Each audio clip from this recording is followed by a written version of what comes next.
week of the year. And that was to debut on a major company. And I got to debut on Ring of Honor alongside one of my best friends, Brittany Jade. And that was an amazing experience. I later got to work a couple more dates with AEW, and I'm so grateful for the opportunity they gave me and the platform they gave me. So I was happy to mark that goal off, and I hope that goal keeps growing. Hopefully.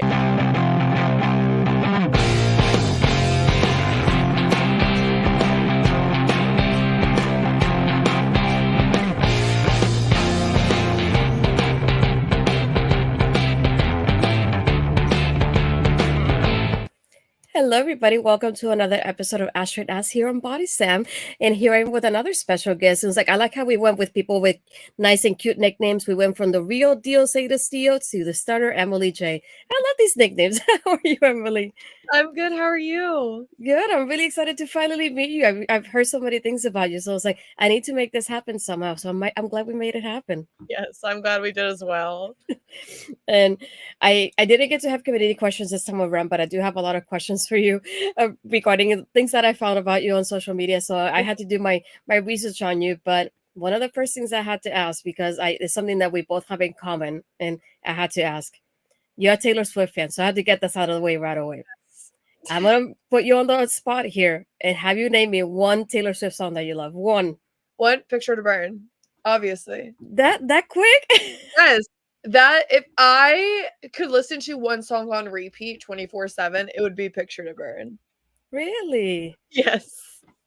I was expecting one of the like newer ones somehow. No. I personally love like her old songs. Yeah. Like I really do because I first discovered Taylor Swift during her debut era. So I was like, Picture to Burn, my song has forever been. Oh, that's a good one though. I can't say I disagree with that one. That's a good top choice. I wouldn't be able to pick just one though, so I don't know how quickly you did that. And that part I'm really jealous. I can't do that. But it is what it is. I have to keep going through it so I can pick that one because I really can't pick just one. It's super hard. I thought it would be harder for you. Normally it is, but I was just listening to it like Oh. earlier today. Well, I will keep going with this trend of like having different things for you. So aside from blessing, what are some of your like passions that you have aside from being a Swiftie too, I guess? Swifty is mainly the one. Yeah. Wrestling and Swifty just go head and head together. Um, I personally like wrestling is my entire life at this point. I think about it 24/7 at this point. I try to work as much as possible. I go to the gym as much as possible. And I truly just want to be a star and make the smaller version of me that never thought she'd make it here proud. So that's pretty much wrestling, Swifty, and gym. That's what my life is pretty much. I don't blame you there either. I'm like with wrestling and being a Swifty, there is at the same. It's kind of hard to put one over the other one, but there's some moments that you're like, "Oof, this one's right here," and then it kind of Yeah, battles. I get. battles we have to face. Yeah, especially one of all those when you get all the clues and other clues happening in the clowny moments, it just makes it like a little. Yes, Yeah. yes. Me and my best friend Ashley literally like we're clowns at this point. Like we really thought that she was gonna release Reputation, Taylor's version. Like we were ready for it. Quite literally ready for it. I was about to say I literally had my younger sister put clown makeup on me because I was like, it's gonna be released tonight. It really is. Like, I thought it was gonna be announced, and then it was just another version of the Tortured Poets department, and I Yeah. was like, "Come on now. You had me all worked up." I know every time something happens, I go, but Blondie, I need Rep TV though. Please, I need it. I need Girl I'm like, Taylor's version. I feel guilty putting the older ones and playing them, but I was like, but I love these songs. I can't stop playing it. And I feel guilty when I do. So every time when it happened, I looked at my sister and said, you can put the clown makeup on me right now because Go ahead. It's gonna be a great might as well. uh, but I wanted to change gears a little bit more to your wrestling journey, since you mentioned that's the other passion as well. What is something you have learned in this journey while you've been training so far, so to be a pro wrestler? So, I've discovered that I can really push myself more than I ever thought I could. Um wrestling in general is a very emotional and physical and mental aspect. Like, it takes a lot of energy, and it's not just stuff in the ring, it's stuff outside the ring that really it tests you. It's gonna see how tough you really are. And that's exactly what I've discovered in the past year or two being in wrestling. Like, I have had some of my worst days, and I immediately go to wrestling. I'm like, okay, I'm here. We're gonna put on a show for everybody. I need to transform into the stunner Emily J and not just Emily. I can't do that. I need to put everything aside. So I've discovered I can really test myself and still come out, put on a show, make people love me or hate me. And yeah. I feel you. I think especially for women, it just feels like it. I feel like it tests you a little bit more than usual when you're a woman in wrestling too. I don't know if it's just me, but that's how it Oh, feels. definitely. 110%. Yeah. And now I know we're still towards the beginning of the year, so I did want to ask you something that I had in mind for you. Is like, what are some of your like 2024 like goals, when it comes to be like professionally and personally as well with wrestling? So I surprisingly got to mark off one of the biggest ones on my list the first week of the year. And that was to debut on a major company. And I got to debut on Ring of Honor alongside one of my best friends, Brittany Jade. And that was an amazing experience. I later got to work a couple more dates with AEW, and I'm so grateful for the opportunity that they gave me and the platform they gave me. So I was happy to mark that goal off, and I hope that goal keeps growing, hopefully. But another goal of mine is to go to the West Coast. I want to go out west so bad.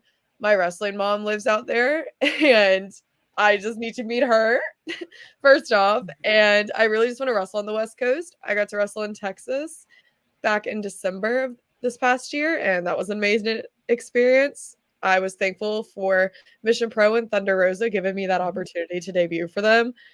And personally, I am just going to continue to try and make my younger self proud and try not to get us hurt as much because I always get hurt outside of the ring and never in the ring.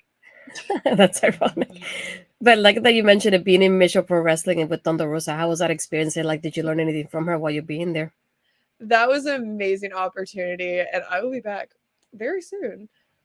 um, but being able to be around people like Thunder and the family that Mission Pro has, like, it was an amazing experience. I got to be there with a couple of my friends, and I truly wouldn't have wanted to be there with anybody else but them. Thunder remembers me because I actually did an interview with her on Busted Open, and she knew how much I loved Maria. And as soon as I got there, she's like, "Did you say hi to Maria?" I was like, "Ma'am, what are we doing here? Are we okay? Love you lots." But Thunder's amazing. I adore her so much. And yeah. Yeah, that's pretty fun. What was also like your family's reaction when you told them that you wanted to pursue like wrestling, even training to begin with? So, um, at first, my parents hated it. They absolutely hated it because I was a cheerleader the entire time I was in high school, middle school. And then they knew I liked wrestling, but they thought I was joking when I said I wanted to be a wrestler. And I in junior year of high school, I decided to start training, but it wasn't really training in my head. Mhm. Like, I know what training is now, but in my junior and senior year, I decided to go to this one school and train there for a little bit. And my parents are like, "Oh my god, like, she actually wants to do Yeah. this." I'm like, Mhm. "Yep." And in 2021 or 2022, I decided to save up all my money from my job and move down to Florida and train with Sean Spears and Tyler Breeze.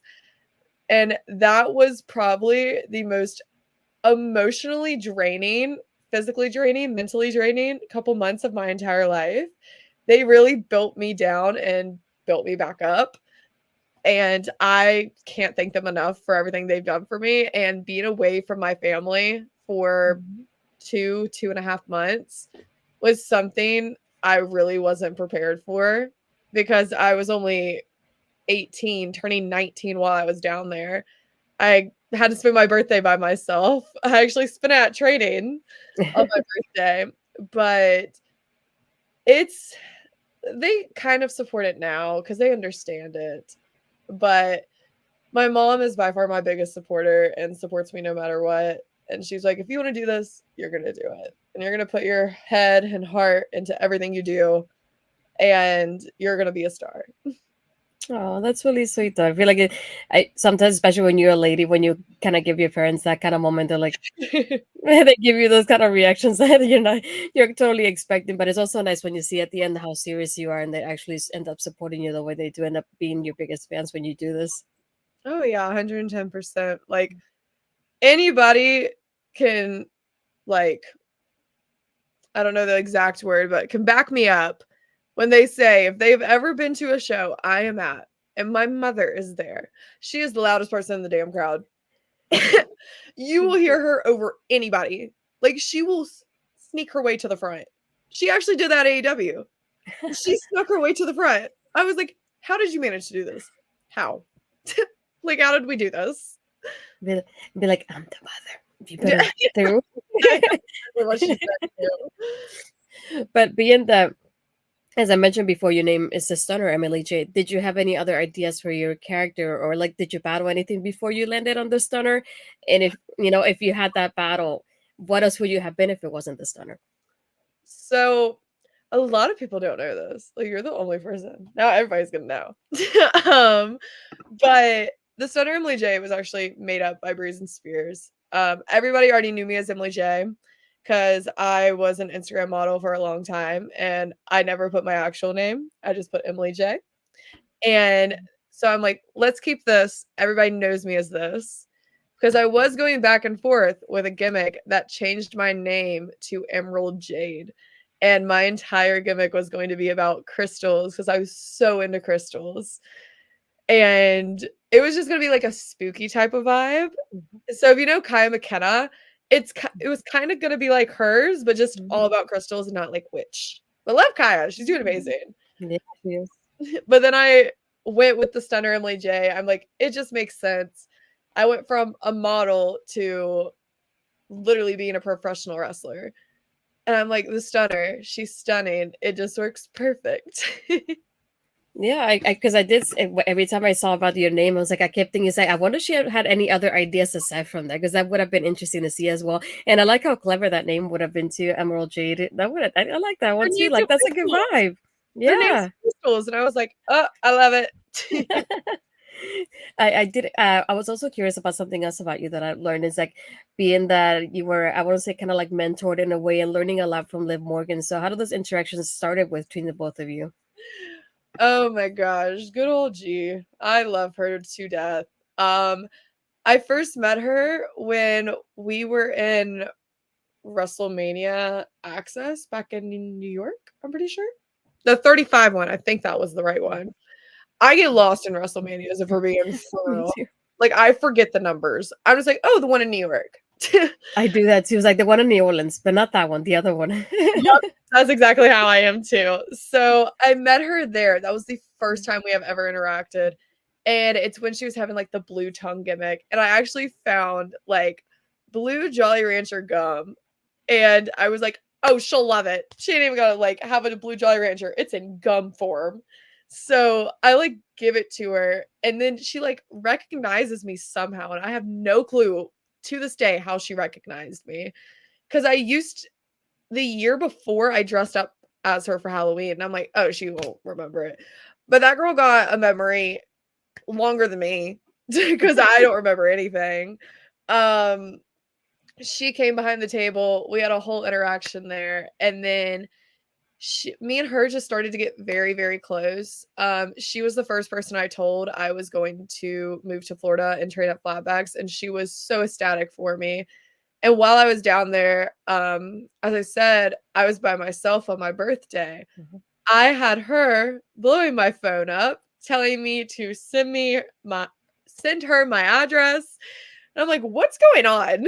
And I sent it to her. And then the next thing I know, I like was in the shower and I heard a knock at the door and I go and like look, she sends me an entire edible arrangement that probably cost an arm and a leg.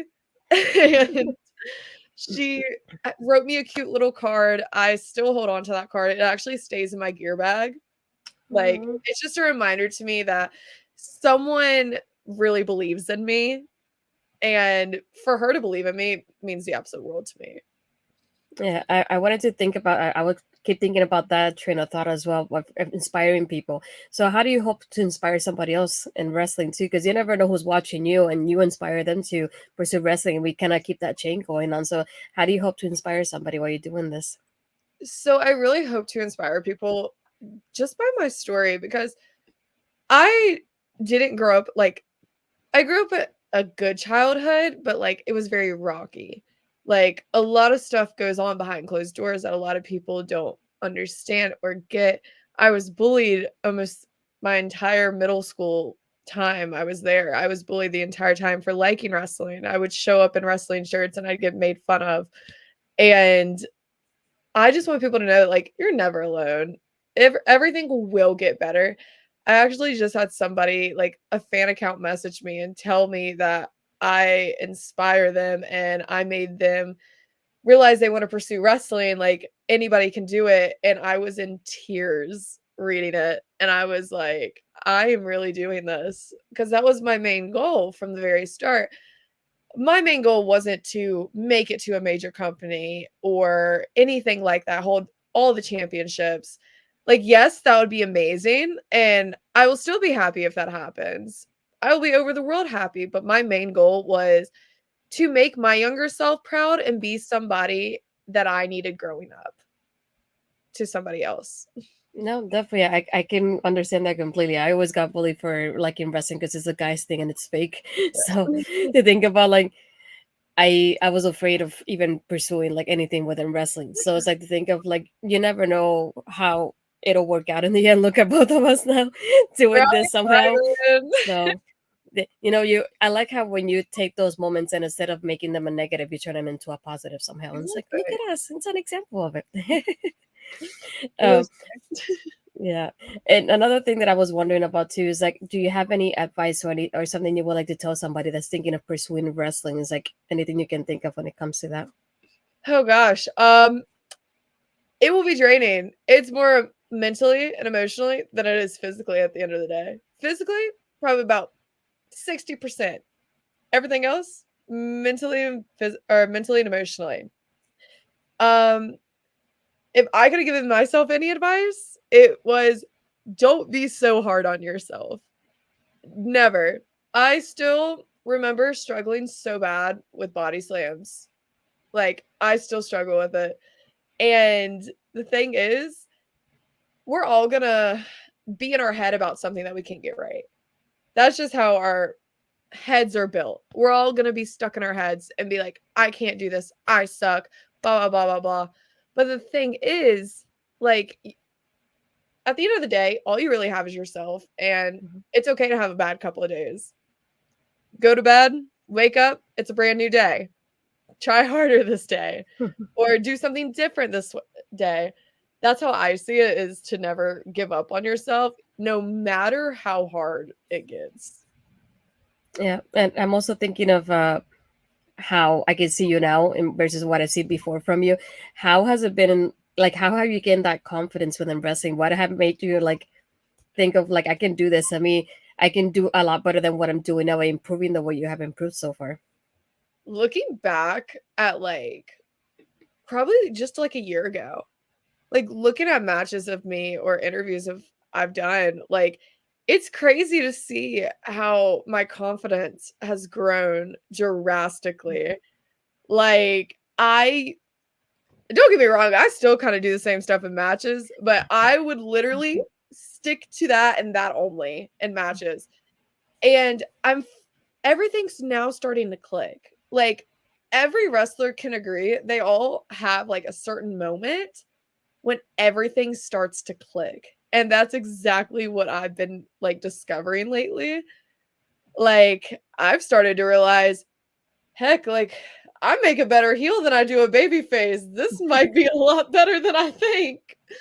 Because I was a baby face almost the entire time last year. I think I wasn't probably twice.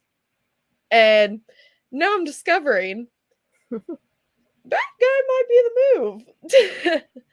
It's easy to be hated. Very easy to be hated. It's Oh very yeah. hard to be loved. And also thinking because you're, I think one of the few people that I've noticed that went from being a fan to being a pro wrestler, and even on the way to training and being pro wrestling. So, how was that different from you changing from I'm not a fan anymore, but I'm a fan and a pro wrestler as well? How do you think about it that way? So I actually had that talk with Breeze and Spears on my last day because they're like, we know who you are. Like, we see your account all the time. We know, like, you're not just like a random person who has a dream. Like, you have a platform and people know you. And I'm like, yeah. And they told me, they're like, you need to pick a side of the barricade. You can either be a fan or you could be a wrestler. And don't get me wrong, like there's still moments where I'm like, I really wish I could just like go to this show and have a good time. But in my head, I'm like, getting another booking is more important to me because that's going to help me grow and be on that side of the barricade. And I'm so thankful for like people like AEW. They invited me out for the pay-per-view at Revolution, and that was the best experience ever. I got to experience an amazing pay-per-view, probably my favorite pay-per-view I've ever seen live, and got to see a couple of my friends while I was there, and it was just amazing. And it was very scary to jump from fan to wrestler because all these people are like, hold on, hold on. I remember somebody just texted me the other day that I haven't talked to since like 2018. We had not talked since like Stan account days. And she was like, oh my God, like you are out here. I was like, I try. I really try. Yeah, I get that. I had that happen to me at work too because I don't often talk about wrestling. So when they see me on social media promoting wrestling, it's like, is that the same person? It's like, I was like, yes, it is. It's just like, obviously, I'm a little more reserved at work than I'm obviously in the interviews. So I just like to see the people that know me in real life kind of look at him. It's like, I never thought about you being like doing these interviews and being the way you are and things like that. But it's always nice to see them do it, like seeing it and then cheering you on as Oh, they realize what your dreams and everything. So it's pretty awesome as well. But now that you mentioned it, I also wanted to get more insight of like how was your experience? How did it come about you being a part of Ring of Honor, and how was that for you? Not only being beside Britney Jane, but I remember seeing on your timeline everybody being happy for you on the retweets. You started retweeting of other people congratulating you for seeing that. And I was like, oh, I know her. I was like, that's pretty cool. so I got the email a couple days after WrestleCade back in November. And funny story, I was actually supposed to be on a cruise during that time.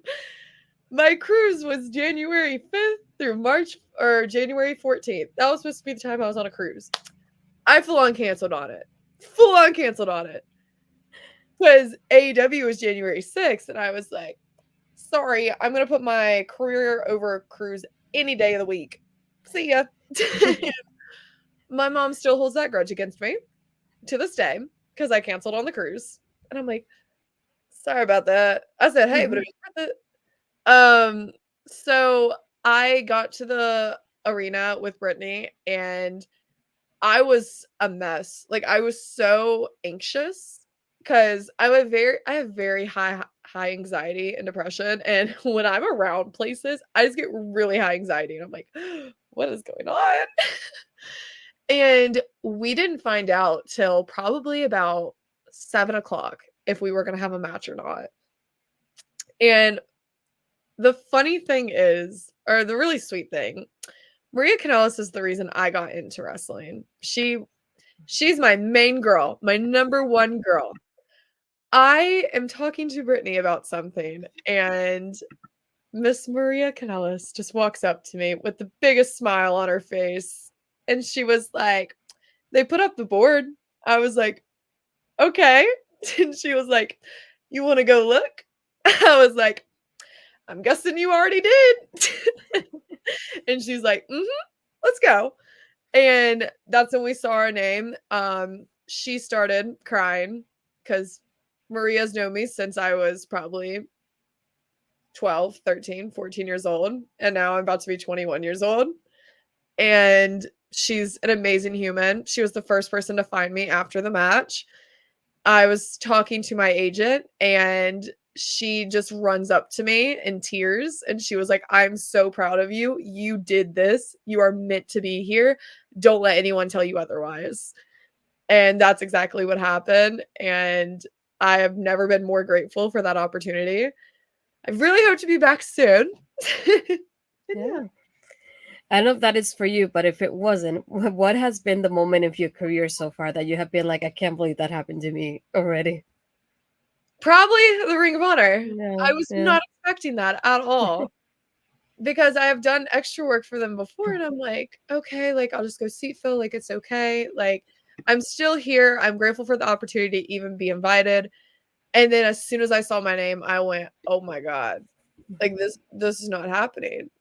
Thankfully, I had people like Robin Renegade calming me down because she was like, "You're okay. You're meant to be here. If they didn't trust you or believe in you, your name would not have been on that board." I was like, "Okay, thanks." I said, "I'm still freaking out, but thank you so much." No, it's been really nice to catch up with you and like officially meet you, and at least in this aspect, if you could for the moment. But before I let you go, I wanted to, if you can tell me where the people can find you, what else do you have going on, and you can tell them how they can support you moving forward. Okay, so you can find me on all platforms at Emily J Pro. If you want to catch me anywhere, I will be around Mania Week. I'll be having a show at 5 Star on Thursday at 6 o'clock, I'm pretty sure, or at 7. Don't don't quote me on that one. In Philly, and then I have a little surprise booking on one day. I can't really specify that one, but y'all will enjoy it, I promise. And then the weeks following, I'll be in Illinois for Dreamwave. I get to defend my FWE title in May, and so many others. Yeah. Well, for me, everybody, you can find me on my social medias as Astrid Pizarro or Instagram and Threads as Pizarro20. And this has been another episode of Astrid Asks. Again, Emily, thank you for being here with me, and I hope you guys enjoy this.